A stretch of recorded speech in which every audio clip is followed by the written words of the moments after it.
ওয়াসকুরুনি আল্লাহর বহুত বড় ওলি ইয়ামানের করণ এলাকায় থাকেন বৃদ্ধা মাকে নিয়ে ওয়াসকুরুনি জঙ্গলের মধ্যে থাকেন, উটটা খালি করেন, মার খেদমত করেন, মার সেবা করেন। এইদিকে মদিনায় আমার নবী রয় দয়ার নবী মদিনাতুল মুনাওয়ারায় আসার জন্য ওয়াসকুরুনি মায়ার নবীকে দেখার জন্য তিনি পাগল, কারণ তিনি তো মায়ার নবীর আশিক।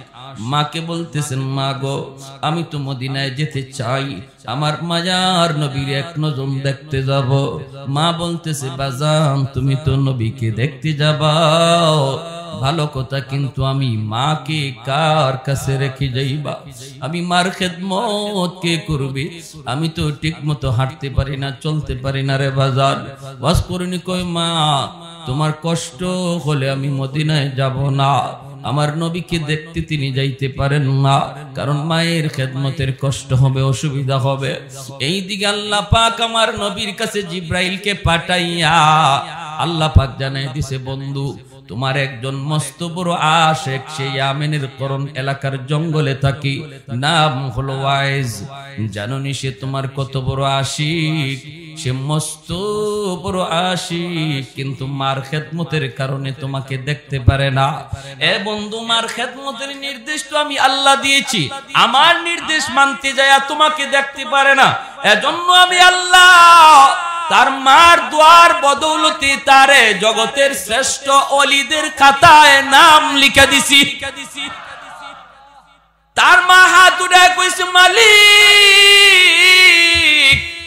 আমার ওয়াজের জন্য আমি কিছুই দিতে পারি না, কিন্তু এই দুইটা হাত তোমার দরবারে উঠায় দিলা। আল্লাহ আমার ওয়াজকে তুমি শুধু ওলি বানাইলে আমি খুশি না গো মালিক, জগতের ওলিদের সর্দার তুমি বানায় দিও।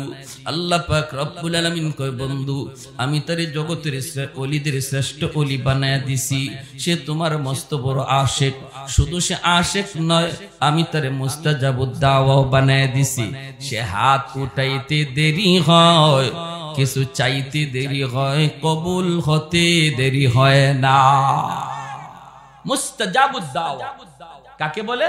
যে হাত তুলতে দেরি, কবুল হতে দেরি হয় না। যুবক একটু দিল দিয়া কথাগুলা শোনো। আল্লাহ নবী রহমতের নবী খবর পাইলেন, খবর পেয়ে মায়ার নবী অসুস্থ। নবী বুঝতেছেন নবী দুনিয়ায় আর বেশি দিন থাকবেন না। ওই অবস্থায় নবী বলেন, উমর কোথায়? আলী দিকে এসো, শুনো আমি একটা সংবাদ দিয়া যাই, একটা খবর দিয়ে যাই। আমার একজন মস্ত বড় আশিক ইয়ামেনের করণ এলাকার জঙ্গলে থাকে, নাম হলো ওয়াইজ। ওমর আমার আল্লাহ আমাকে জানাইছেন সে আমার মস্ত বড় আশিক। শুধু আশিক না, আল্লাহ তারে ওলি বানাইয়া মুস্তাজাবুদ দাওয়া বানায় দিছে। এ ওমর, আমার ইন্তেকালের পর আমার পরনের জুব্বাটা আমি তাকে হাদিয়া দিলাম, হাদিয়া। আমার ইন্তেকালের পর এই জুব্বাটা নিয়ে তুমি তার সন্ধানে বের হবা, ইয়ামেনের করণ এলাকার জঙ্গলে যায় তুমি তারে তালাশ করবা। তালাশ কইরা আমার পরনের এই জুব্বাটা তুমি তারে দিয়ে দিবা। জানোনি এত বড় মাকাম, এত বড় মর্যাদা সে কেমনে লাভ করেছে? শুধুমাত্র মার দোয়ার বদৌলতে। হযরত ওমর কয়, নবী গো চিনব কেমন করে? আল্লাহ নবী কয়, তার চেহারাটা এমন, তার বডিটা এমন, তার চুলটা এমন, তার হাতটা এমন, তার পাটা এমন, হাতে ডান হাতের তালুতে একটা সাদা দাগ দেখতে পাইবা। হযরত ওমর কয়, ইয়া রাসূলুল্লাহ আপনি নিজে বলতেছেন সে কোনদিন আপনাকে দেখে নাই, আপনিও তারে দেখেন নাই গো নবী, কেমন করে তার চেহারার পরিচয় দিচ্ছেন, বডির পরিচয় দিতেছেন? আল্লাহর নবী রহমতের নবী কয়, ওমর রে আমার আশিক স্বপ্ন যুগে আল্লাহ আমাকে বহুবার দেখায়া দিছে। মান রাআনি ফিল মানাম ফাকাদ রাআনি ফাইন্নাশ শাইতানা লা ইয়াতামাসসালু বি। আল্লাহর নবী রহমতের নবী বলেন, কেউ যদি স্বপ্নে আমি নবীকে দেখে যেন সে বাস্তবেই আমাকে দেখলো, আর যে স্বপ্নে নবীকে দেখলো তার জন্য জাহান্নাম হারাম হয়ে যায়। আল্লাহর নবীর স্বপ্নে যে দেখবে তার জন্য জান্নাত ওয়াজিব হয়ে যাবে, জাহান্নাম হারাম হয়ে যাবে। নবীকে স্বপ্ন দেখার একটা বহুত বড় আমল বুজুর্গানে কেরাম বলছেন, ঘুমানোর আগে যদি কেউ রেগুলার প্রতিদিন এশার নামাজ পড়া যখন ঘুমায় 100 বার দুরূদ শরীফ পড়া যদি সে ঘুমায়, 100 বার দুরূদ শরীফ পড়া যদি কেউ ঘুমায় প্রতিদিন, তাহলে ফুকাহাগণ সুফিয়ানে কেরামগণ বলেন মৃত্যুর আগে আগে আল্লাহ তারে স্বপ্ন যুগে নবীর স্বপ্নে দেখায়া দিবে। পারবো না এই আমলটা করতাম ইনশাআল্লাহ। ছোট্ট দুরূদ শরীফ, ছোট্ট লম্বা দুরূদ শরীফ পড়া লাগবে না। সাল্লাল্লাহু আলাইহি ওয়াসাল্লাম, সাল্লাল্লাহু আলাইহি ওয়াসাল্লাম, কোন সবাই সাল্লাল্লাহু আলাইহি ওয়াসাল্লাম, এই দুরূদ শরীফ হয়ে গেল। সাল্লাল্লাহু আলাইহি ওয়াসাল্লাম একবার, আবার সাল্লাল্লাহু আলাইহি ওয়াসাল্লাম দুইবার, আবার সাল্লাল্লাহু আলাইহি ওয়াসাল্লাম তিনবার। এভাবে আপনি একটা কিলিয়ে তাসবির দানা লইয়া 100 বার প্রতি রাত ঘুমাইবার আগে পয়রা পয়রা ঘুমাইয়েন। আল্লাহ আপনাকে ঘুমন্ত অবস্থায় স্বপ্নে নবীর সাথে দিদার নসিব করে দেন। হযরত ওমর ফারুক রাদিয়াল্লাহু তাআলা আনহু কয়, ইয়া রাসূলুল্লাহ, কেমনে দেখলেন? নবী বলেন, স্বপ্ন যুগে আল্লাহ আমাকে দেখায় দিছে আল্লাহর নবীর পরনের জুব্বা। হযরত ওমর নবীর ইন্তেকালের পর এই জুব্বা নিয়ে তিনি রওনা দিয়ে দিলেন। সঙ্গে আছেন আলী। ইয়ামেন ঢুকলেন, করণ এলাকায় আসলেন। মানুষকে জিজ্ঞেস করেন, তোমরা ওয়াইজ নামে কাউরে চিনুনি? কেউ কয় না, চিনি না, চিনি না। একজন রাখাল কয়, হ, একজন ওয়াইজ নামে একটা লোক আছে, আমরা যারে পাগল বলে ডাকি। জঙ্গলের ভিতরে থাকে, সাধারণভাবে আমাদের মতো চলাফেরা করে না। জঙ্গলের ভিতরেই থাকে, একটা উট রাখালি করে। আর তার মা আছে বৃদ্ধা মা, মাকে নিয়ে ওখানে একটা ঝুপড়ির মধ্যে থাকে।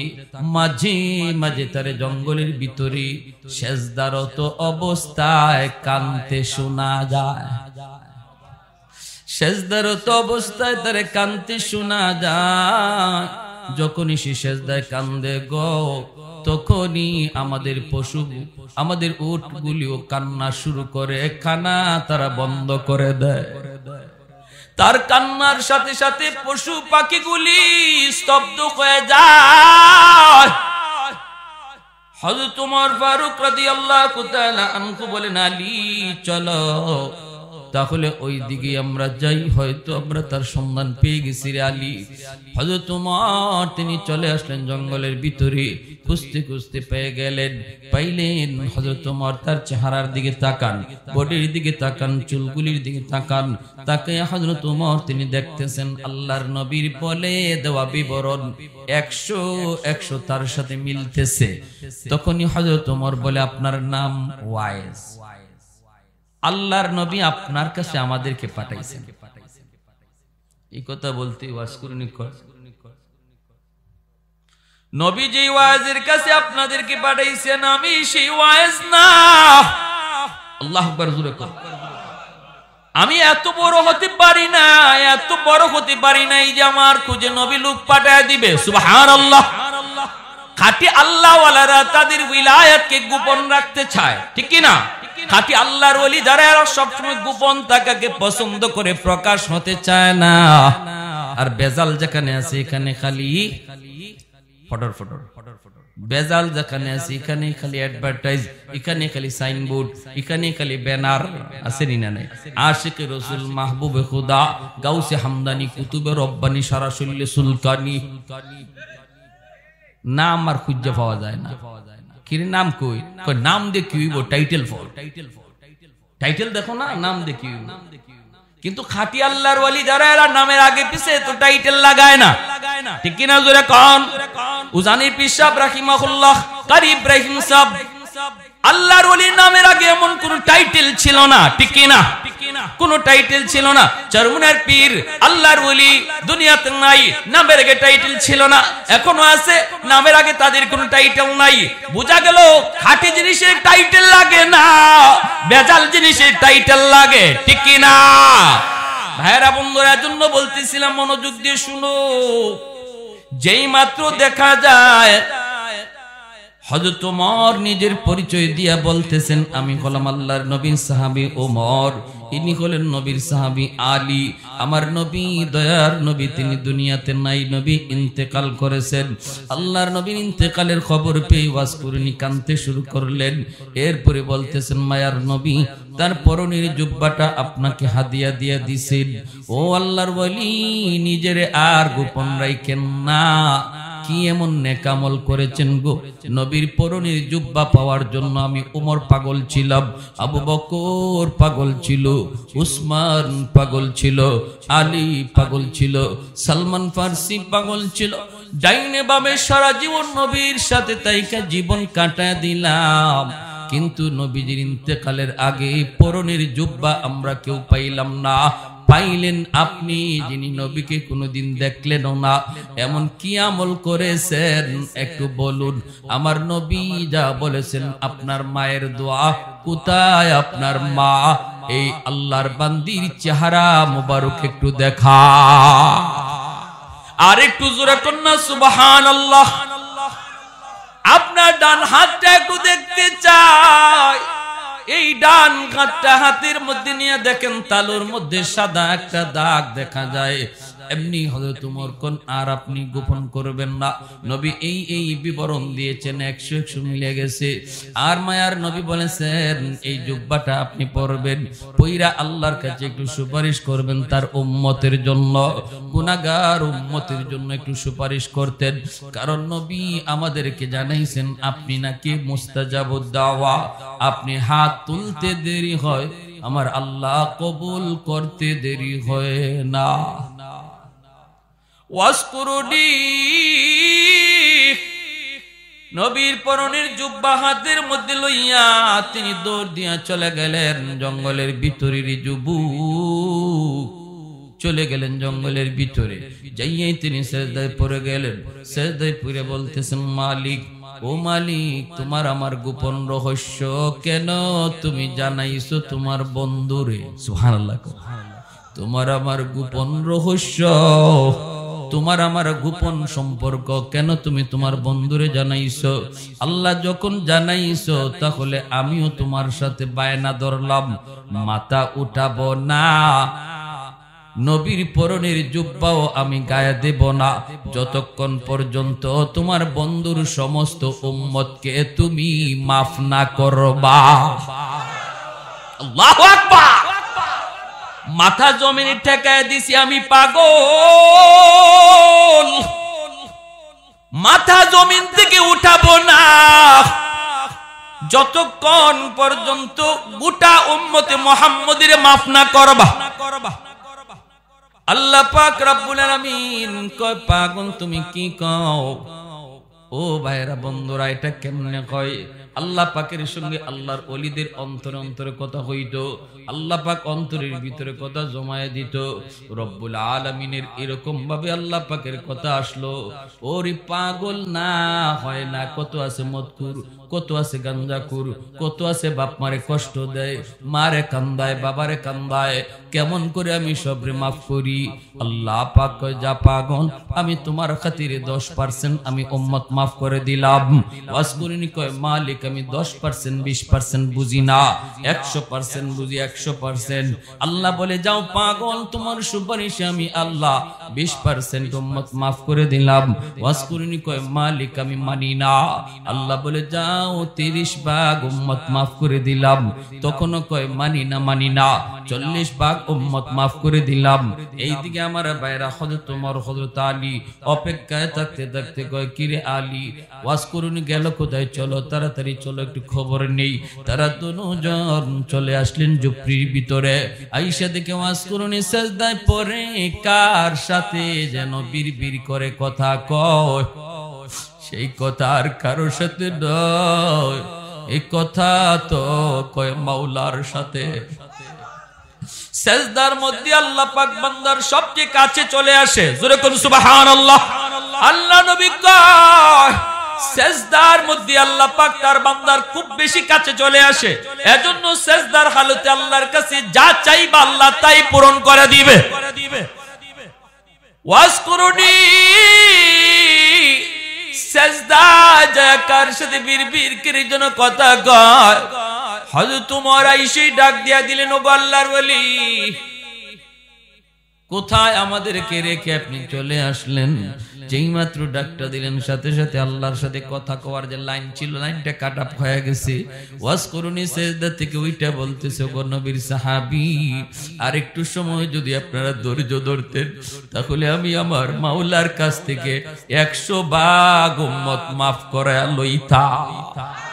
मैं तालिब मौला हूँ मेरे इश्क निराला, मैं तालिब मौला हूँ मेरे इश्क निराला, है जुमला जहाँ जिनके तजल्ली से उजाला, है जुमला जहाँ जिनके तजल्ली से उजाला, मादर जो जहाँ गैर खुदा यार नदरम, जुज़ याद खुदा ही दिगर कार नदरम, जुज़ याद खुदा ही दिगर कार नदरम, মা মস্ত সুবহ। আমার ভাইরা বন্ধুরা জন্য মনোযোগ দিয়ে একটু খেয়াল করে কথাগুলি শোনো। মায়ের দোয়ার বদৌলতে ওয়াজ করুনি এত বড় সম্মানী, এত বড় ইজ্জতওয়ালা, এত বড় ওলি, এত বড় মুস্তাজাবুদ দাওয়া হইছে মায়ের দোয়ার বদৌলতে, ঠিক কি না? এজন্যই ভাইরা আব্দুল কাদের জিলানী, খাজা মঈনুদ্দিন চিশতির মতো হাজারো আব্দুল কাদের জিলানীর যদি আপনি ঘরে দাওয়াত দেন আর উনাদেরকে দাওয়াত খাওয়ায় যদি বলেন হাত উঠে মোনাজাত করেন আমার জন্য, আর পাশের ঘরে যদি আপনার মা আপনার বাবা যদি তোমার জন্য হাত উঠায়, আমার মায়ার নবীর হাদিস, নবী বলেন আব্দুল কাদের জিলানীর দোয়া কবুল হবে কি হবে না কোনো গ্যারান্টি নাই, কিন্তু মার দোয়া, বাবার দোয়া কবুল হবে এর গ্যারান্টি আছে। বাপ মার দোয়া কবুল হওয়ার গ্যারান্টি দিয়েছেন মায়ার নবী, যেই নবী জীবনে কোনোদিন মিথ্যা বলেন না, ঠিক কিনা জোরে বলেন। অতএব বাপ মার কাছ থেকে দোয়া নিও, যদি জীবনে সফলতা চাও, ব্যবসায় যদি উন্নতি চাও, যদি তোমার জীবনের বাতি তুমি জ্বালাইতে চাও, বাপ মার দোয়া ছাড়া বদদোয়া নিলে দুনিয়া অন্ধকার, আখিরাত অন্ধকার। একটা বাস্তব ঘটনা শুনেন, যেই সন্তান মারে কষ্ট দিছিল, করাচির হযরত হাকিম আক্তার সাহেব রাহিমাহুল্লাহ, বহুত বড় আল্লাহর একজন বলি, তিনি করাচির জামে মসজিদে নামাজ পড়েন। হঠাৎ করে তিনি দেখলেন একটা যুবক কাপড় দিয়া ডান হাত পেঁচায় রাখছি, সুন্দর করে নামাজ পড়তেছে, সুন্দর করে রুকু দেয়, সাজদা দেয়, কিন্তু ডান হাত কাপড় দিয়ে পেঁচানো। এই দৃশ্য দেখা আল্লাহর ওলি নামাজের পর যুবককে ডাক দিলেন, যুবক, তোমার নামাজটা বড় সুন্দর, তোমার রুকুটা বড় সুন্দর, তোমার সেজদাটাও বড় সুন্দর, কিন্তু ডান হাত কাপড় দিয়া কেন পেঁচায় রাখছো? যুবক বলতেছে, ও আল্লাহর ওলি, সে এক পিছনের করুণ ইতিহাস। আমার হাতের মধ্যে পচন শুরু হয়েছে, দুর্গন্ধ বের হয়, এত গন্ধ, এত দুর্গন্ধ, কাপড় দিয়ে যদি পেঁচায় না রাখি মসজিদের ভিতরে কেউ নামাজ পড়তে পারবে না, সবাই আমাকে মসজিদ থেকে বের করে দিবে, এজন্য কাপড় দিয়ে পেঁচায় রাখি। আল্লাহর ওলি বলেন, কেন, তুমি কি ডাক্তার দেখাও না? যুবক বলে, ডাক্তার দেখানো শেষ, ভারত পাকিস্তানের সব ডাক্তার দেখানো শেষ, কেউ আমার রোগ ধরতে পারে না, কেউ রোগ ধরতে পারে না, পারে না, পারে না। আল্লাহর ওলি কই, তাহলে অন্য দেশের ডাক্তার দেখাও না কেন? এমনি যুবক চুকির পানিটা সাইরা কান্দে আর বলতেছে, ও আল্লাহর ওলি, আমার বিশ্বাস হয়ে গেছে তামাম দুনিয়ার সমস্ত ডাক্তার যদি দেখানো হয় তবু আমার রোগ ভালো হবে না, কারণ আমার আগুন লাগছে আসমানে, পানি যদি দেই জমিনে কোনদিন আগুন নিভবে না। আগুন লাগছে শেরপুর, পানি দেই ফরিদপুর, কোনদিন আগুন নিভবে না। আমার অসুস্থতা হলো, আমার রোগ হলো আসমানে, চিকিৎসা চলছে জমিনে, কোনদিন আমার রোগ ভালো হবে না। আল্লাহর ওলি করাচির হযরত হাকিম আক্তার সাহেব রাহিমাহুল্লাহ, তিনি বলতেছেন, বাবা কি ঘটনা বলো। এই কথা বলতে যুবক কান্না শুরু করে দিছে। যুবক বলতেছে, ও আল্লাহর ওলি, আমি আমার মায়ের গর্ভে একমাত্র সন্তান, জন্মের কিছুদিন পরে আব্বা মারা গেলেন, আমার নানা নানি মামা মামি আসছেন আমাকে অন্যত্র, আম্মাকে অন্যত্র নিয়ে বিয়ে দিয়া দিবে। কিন্তু মা কয় না আব্বা আমি যাব না, আল্লাহ আমাকে একটা মানিক দিয়েছে, আমি আমার মানিকের চেহারা দেখে জীবন যৌবন কাটায় দেব, আমি আমার স্বামীর বাড়ি ছাড়বো না। আমার আম্মা আমাকে দেখা তার জীবন যৌবন কাটায় দিল। মানুষের বাড়িতে কাজকর্ম কইরা আত্মীয় স্বজনের কাছ থেকে ধার আইনা আইনা আমার আম্মা আমাকে লেখাপড়া করাইল। আমি লেখাপড়া করলাম, আমি কলেজে গেলাম, ভার্সিটিতে গেলাম, সুন্দরী একটা মেয়ের সাথে আমার পরিচয় হয়ে গেল। এই সুন্দরী মেয়ের সাথে পরিচয় হয়ে এক পর্যায়ে বিয়ে করে ফেললাম। বিয়ে করে আমি বউনিয়া বাড়িতে চলে আসলাম। আমার মাকে আমি বিয়ের খবরটা পর্যন্ত দেই নাই। এরপরও আমার মা তিনি রাগ করেন না, তিনি মান্না নিছেন।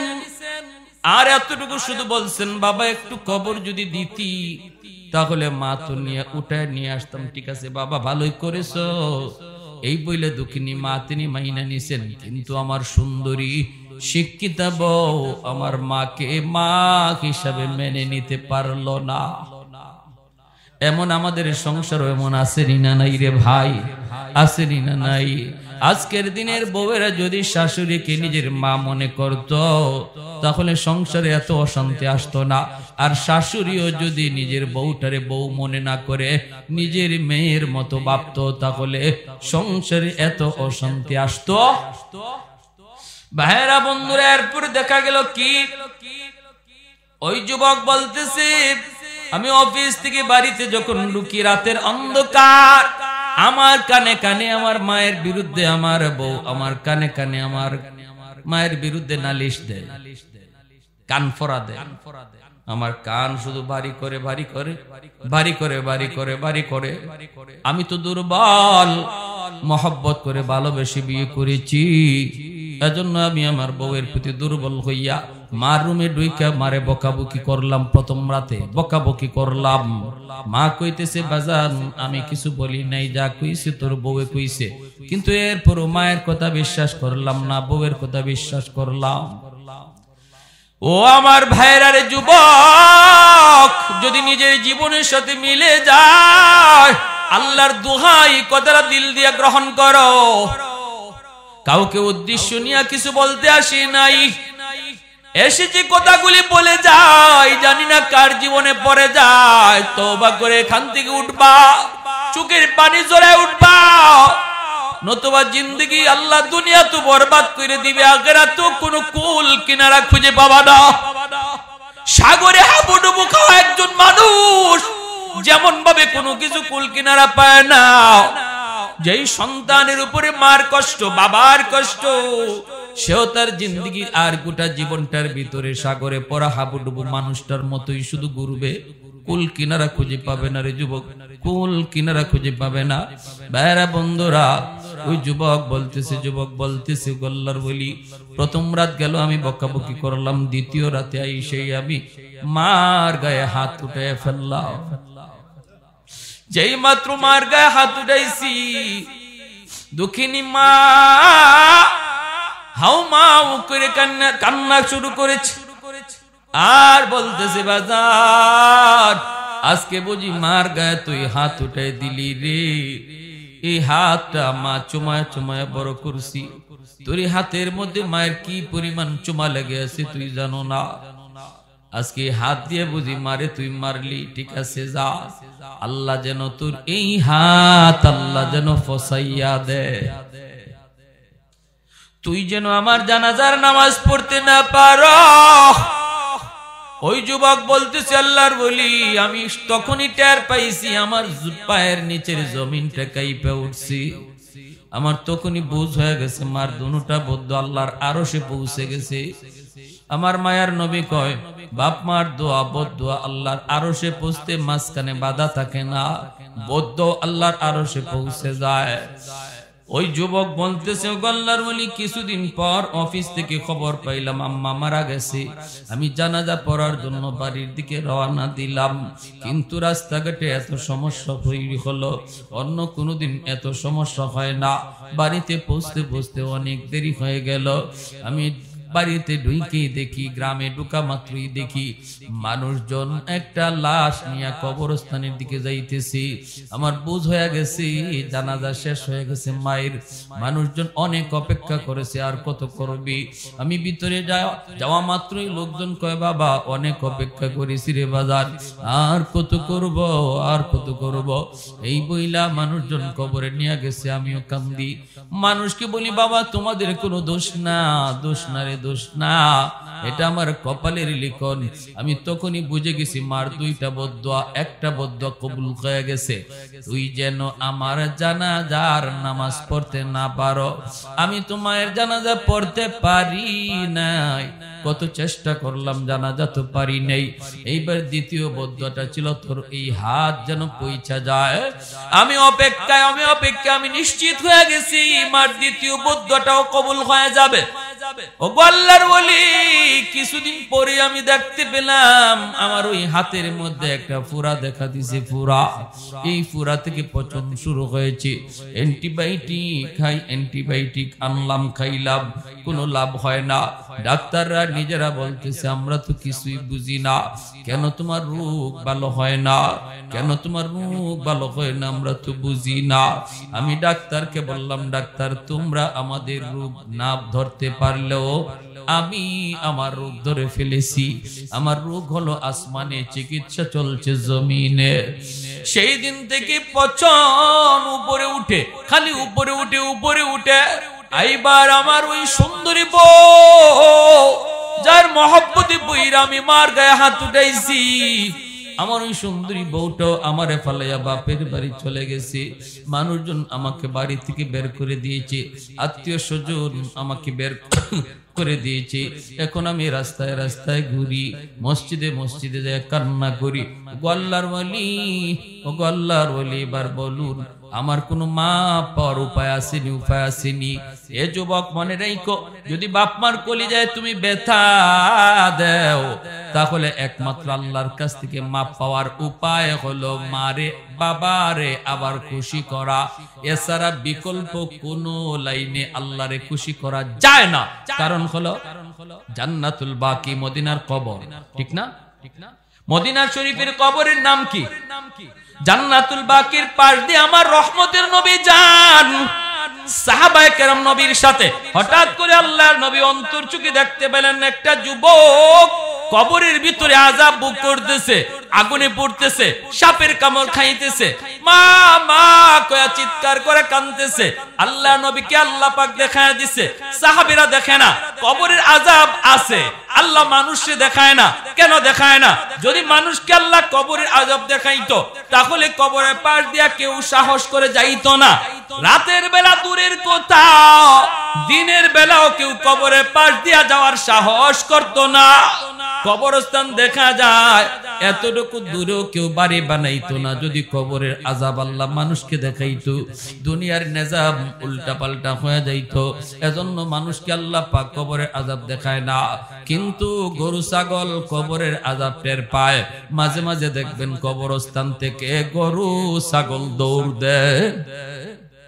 আল্লাহ নবী রহমতের নবী কয়, সাহাবীরা আমি দেখতেছি যুবকের আযাব, চলো আমি নবী তোমাদেরকে নিয়ে একটু মুনাজাত করি। আল্লাহ নবী মুনাজাত করলেন, মালিক তোমার কাছে হাত বাড়াই দিছি গো আল্লাহ, দয়া করে তুমি যুবকের আযাব বন্ধ করো। আল্লাহ পাক রব্বুল আলামিন আযাব বন্ধ করে না। মায়ার নবী আবার হাত উঠাইছেন, সাহাবীরা আমিন আমিন বলেন। এবারও আযাব বন্ধ হয় না। নবী আবার হাত উঠাইছেন, তিনবার হাত উঠাইছেন, তখনও আযাব বন্ধ হয় না। এইবার নবী জানতে চাইলেন, মালিক আমি হাত উঠাইতে দেরি, কবুল হতে দেরি হয় না, আজকে কি হলো? আমার কি হাতের দাম তোমার কাছে কমে গেল নাকি? আল্লাহ তুমি একটু বলো। এই কথা বলতে আল্লাহ কয়, না বন্ধু, তোমার হাতের দাম কমে নাই বন্ধু। এই যুবকের মা এখনো দুনিয়ায় জীবিত, মার মনে ভীষণ কষ্ট। মা যতক্ষণ পর্যন্ত তারে মাফ না দিবে, আমি আল্লাহ তুমি বন্ধুর দোয়াও কবুল করব না। আল্লাহ নবী সাহাবীদেরকে বলেন, দৌড়ায়া তার মারে সালাম দাও। সাহাবীরা দৌড়ায়া যায় তার মাকে সালাম দিলেন। মহিলা আসলো, আল্লাহ নবী কইতেছেন, মা গো কবরটা চিনুনি? মহিলা কয় নবী গো চিনি, এটা আমার সন্তানের কবর। আল্লাহ নবী কয় মা, এই সন্তান বুঝি তোমার ভীষণ কষ্ট দিয়েছে, যার কারণে কবরের মধ্যে আযাব ভোগ করতেছে গো মা। চিৎকার করে আম্মা আম্মা করে ডাকতেছি, ও গো মা, সন্তানের পক্ষ থেকে আমি তোমার কাছে মাপ চাইতেছি, তারে মাফ করে দাও।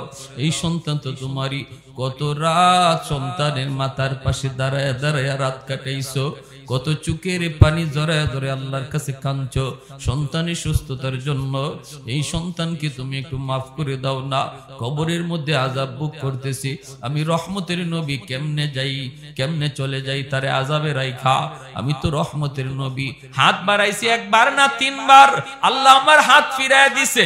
তুমি তারে মাফ না করলে আল্লাহ আমার সুপারিশটাও কবুল করে না। এই কথা বলতেই মহিলার চোখ থেকে দর দর করে পানি ঝরা শুরু হয়ে গেল। মহিলায় কান্দে আর কই নবী গো, আমি এরে মাফ করবো না, আমি এরে মাফ করবো না। কেন গো নবী জানেননি? এখনো আমার পিঠে মাইরের দাগ আছে, আমার পিঠে এখনো তার আঘাতের দাগ আছে, মাইরের দাগ। না গো নবী, আমি দের মাফ করবো না।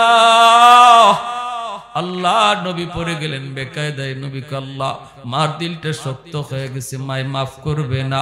ও মালিক, আমি জানি বাপ মার দিল যত শক্ত হোক বেশিক্ষণ থাকে না। যদি সন্তানের বিপদ বাপ মা নিজের চোখে দেখে তাহলে কিন্তু দিল নরম হয়ে যায়। ও আল্লাহ, কবরের আযাবটা তুমি আমারে যেভাবে দেখাইছো এইভাবে তার মারেও দেখায়া দাও। সাথে সাথে আল্লাহ কয়, বন্ধু তোমার এই সুপারিশটা আমি আল্লাহ কবুল করলাম। এমনি কবরের আযাবের দৃশ্যটা আল্লাহ পাক তার মারেও দেখায় দিছে। মা যেই মাত্র দেখছে কবরের ভিতরে সন্তানের আযাব, সাপের কামড়, আগুনে পুরার দৃশ্য, সাথে সাথে মার দিল নরম হয়ে গেছে। মা চিৎকার দিয়া কয়, ওগো নবীজি, আমার কলিজায় যত ব্যথা ছিল আমি সব ভুলে গেছি, ভুলে গেছি। মায় মাফ করতে দেরি হয়েছে, আযাব বন্ধ হতে দেরি হয় না। তাহলে আপনারা বলুন, বাপ মারে কেউ যদি কষ্ট দেয়, এই কষ্ট দেওয়ার কারণে আল্লাহ নারাজ হয়ে রয়েছে। অতএব আল্লাহকে যদি রাজি করাইতে হয়, বাপ মারে খুশি না কইরা দুনিয়ার মানুষে খুশি করলো আল্লাহ রাজি হবে। আল্লাহর নবী কয়, শেষমেশ একখান হাদিস শুনেন, মান আসবাহা মুতিআন লিল্লাহি ফি ওয়ালিদাইহি। কোন সন্তান যদি রাতের বেলা মা আর বাবারে খুশি করে ঘুমায়, ভালো করে শুনেন, আল্লাহর নবীর হাদিস, রাতের বেলা যদি কোন সন্তান বাপ মারে খুশি করে ঘুমায়, কিভাবে খুশি করবেন সেটা আপনার ইচ্ছা, আমি বলবো না এটা কেমনে, আপনি জানেন। পাশে বসে যদি মার সাথে একটু গল্প করেন, সন্তান তো মুখ ভরে আম্মা আব্বা কইয়া বেশি বেশি ডাক দিলেই বাপ মার দিল খুশি হয়ে যায়, ঠিক না? বাপ মারে খুশি করা পৃথিবীতে সবচেয়ে সহজ। শ্বশুর বাড়ির মানুষকে খুশি করতেও বোয়াল মাছ নিতে হয়, কিন্তু মারে আর বাবারে খুশি করতে আম্মা আব্বা, মুখটা বইরা আম্মা আব্বা ডাক ডাক দিয়া দেখো, মার দিল খুশি হয়ে গেছে। আর আল্লাহ বলে, বান্দা যখনই তুই তোর মার দিল খুশি করবে, বাবার দিল খুশি করবে, আমি আরশের মালিক তোর উপরে খুশি হয়ে যায়। এটা আমার আরশ পর্যন্ত পৌঁছে যায়, আমি খুশি হয়ে যাই। রাতের বেলা যদি ঘুমানোর আগে তুমি এরকম খুশি করে ঘুমাইতে পারো, অথবা বাজার থেকে এখানে কমলা আনি, আম্মা আজকে কমলাটা তোমার জন্য আনছি, আব্বা আজকে খুব মিষ্টি কমলা পাইছি, আম্মা আব্বা তোমার জন্য আনছি, এই কথাটা কইয়া দেখো না বাবা কেমনে খুশি হয়, আমার সন্তান বাজারে গিয়ে আমার কথা বলছে না। রাতের বেলা যদি তুমি খুশি করে ঘুমাও, নবী বলেন সকাল হওয়া মাত্রই জান্নাতের দুইটা দরজা আল্লাহ তোমার জন্য খুলে দেয়।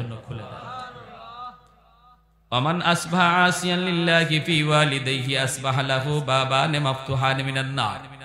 আর যদি রাতের বেলা কোন সন্তান বাপ মারে আঘাত দিয়া ঘুমায়, আঘাত দিয়া, ভালো করে জানে দিনের বেলা সে এমন ভাবে কথা কইছে যে কথার কারণে বাবার কলিজায় ব্যথা পাইছে, মায়ের কলিজায় ব্যথা পাইছে, মা ঘুমাইতে পারে না, সন্তানের এই কথা শুনে মার ঘুমে ধরে না, বাবার ঘুম আসে না, বুড়া বুড়ি বৃদ্ধা বৃদ্ধ বাবা আর মা তারা ঘুমাইতে গেলে একজন আরেকজনের সান্ত্বনা দেয়, কান্দো না, এখন তো তাদেরই সময়, আমাদের সময় শেষ, আর কয়দিন বা দুনিয়া বাঁচবো। এই বইলা স্বামী স্ত্রীরে চোখের পানি মুইসা দেয়, আর স্ত্রী স্বামীর চোখের পানি মুইসা দেয়। এইভাবে তুমি বাবারে মারে কান্দাইয়া যে ঘুমাইতে গেছো রে যুবক, আমার মায়ার নবী দয়ার নবী কয় তোর বাপ মা ঘুমায় না আর তুই বুঝি ঘুমাইতেছ। সকাল হওয়া মাত্রই জাহান্নামের দুইটা দরজা আল্লাহ খুলে দেয়। নাউজুবিল্লাহ। এই রাত যদি মরণ হয় নিশ্চিত জাহান্নামে। এই রাত যদি যুবকের মরণ হয় নিশ্চিত জাহান্নামে। হে 112 যদি হজ করে সারা জীবনও যদি হজ করে এই নিশ্চিত জাহান্নামে। এই রাত্রে যেই রাত্রে মারে কষ্ট দিয়ে ঘুমাইতেছে আর যদি এই রাত তার মরণ হয়, এমন কোন আমল নাই তারে জাহান্নাম থেকে ফিরাইতে পারে। এজন্য নবী বলেছেন সালাসাতুন কদ হারামাল্লাহু আলাইহিমুল জান্নাহ আদ-দাইয়ুস মুদমিনুল খামর ওয়াল আক ওয়াদ-দাইয়ুস আল্লাযী ইউকিরু ফি আহলিহিল কুবুর। তিন ব্যক্তির জন্য জাহান্নাম জান্নাত হারাম। তিন ব্যক্তির জন্য জান্নাত হারাম। মদখুর, আরেক হলো বাপ মার অবাধ্য সন্তান, আরেক হলো দাইয়ুস। দাইয়ুস হলো ওই পুরুষকে বলে যে পুরুষ ঘরের ভিতরে স্ত্রী অসামাজিক অনইসলামিক কাজ করতেছে, বেপরদায় চলতেছে, আল্লাহরে নারাজ করতেছে, সন্তানেও করতেছে, বউও করতেছে, তার অধীনস্থ মানুষগুলা আল্লাহর অবাধ্য পথে চলতেছে, বেপরদায় বাইরিতেছে, এরপরেও যে পুরুষে বাধা দেয় না, এই পুরুষ হইল পুরুষ দাইয়ুস। এই পুরুষ হইল পুরুষ দাইয়ুস। নবী বলে এই পুরুষ দাইয়ুসের জন্য জান্নাত হারাম। যে তার স্ত্রীরে বেপরদায় দেখকেও বাধা দেয় না, যে তার মেয়েটারে বেপরদায় দেখকেও বাধা দেয় না, যে তার বোনটারে বেপরদায় দেখকেও বাধা দেয় না, খারাপ কাজ চোখের সামনে হয়, এরপরে যেই পুরুষ বাধা দেয় না, তার অধীনস্থ লোক অন্যায় কাজ করতেছে, এরপরেও তাদেরকে শাসন করে না, আল্লাহ নবী কয় সে হলো পুরুষ দাইয়ুস, তার উপরে জান্নাত হারাম হয়ে যায়। নাউজুবিল্লাহ। অতএব আমার ভাইয়েরা, বন্ধুরা, এবার আসুন আমাদের বাপ মা যাদের দুনিয়ায় জীবিত আমরা তাদেরকে আজ রাত খুশি করব। আর যাদের বাপ মা দুনিয়ায় নাই আমরা কি করব? একটা আমল নবী বলে দিয়েছেন, মান যারা ফি কবর মান যারা কবর আবাইহি ফি কুল্লি জুমআতিন গুফিরা লাহু কুতিবা বাররান। রাওয়াহু আবু দাউদ শরীফের হাদিস। জুম্মার দিন যদি কেউ মা বাবার কবর জিয়ারত করে, জুম্মার দিন যদি বাপ মার কবর জিয়ারত করে, তাহলে আল্লাহ পাক রব্বুল আলামিন দুনিয়ার যদি সে বাপ মারে কোনো কারণে ইচ্ছা অনিচ্ছা কষ্ট দিয়া থাকে, আল্লাহ তারে মাফ কইরা বাধ্য সন্তানের তালিকাভুক্ত বানায় দেয়। এই যে কবরস্থানের উদ্যোগে আজকের মাহফিল, বলুন জুম্মার দিন আমরা জুম্মার নামাজ পইরা অথবা জুম্মার দিন ফজর পইরা অথবা না পারলে আসরের পরে জুম্মার দিন আমরা কবর জিয়ারত করতে কোন কোন আওলাদ রাজি আছেন? একটু হাত তুলে আল্লাহরে দেখান। আল্লাহ তুমি প্রতিটা হাতকে কবুল করো, জোরে বলি আমিন। ওয়া আখির দাওয়ানা আনিল হামদুলিল্লাহি রাব্বিল আলামিন।